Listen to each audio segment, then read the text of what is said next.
How does the IVF process work? Let's go through the steps of the IVF process. Before the IVF procedure, you will have various screening tests, including checking hormone levels in the blood. The two most important hormones commonly used to predict ovarian reserve are follicle-stimulating hormone and anti-Müllerian hormone. The FSH hormone test is usually done on day 3 of the period cycle.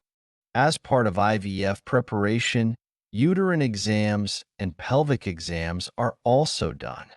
This is how your doctor will check the size and shape of your uterus and ovaries by observing if there is an unusual growth. Step 2.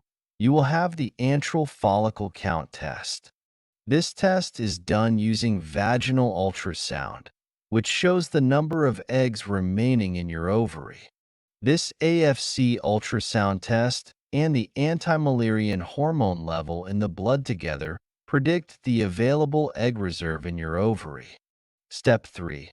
Your doctor will give you a hormone injection to stimulate multiple follicles to grow in your ovary simultaneously.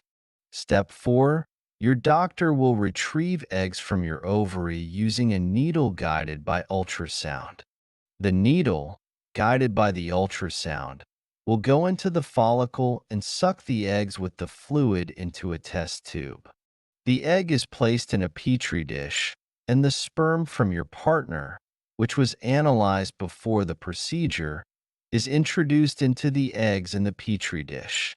The fertilization starts, and the fertilized egg stays in the lab for several days to grow. About 5 days after fertilization, the zygote is placed in the female uterus using a catheter, and the fertilized egg implants itself into the uterine lining. And when that process is successful, the couple's excitement starts.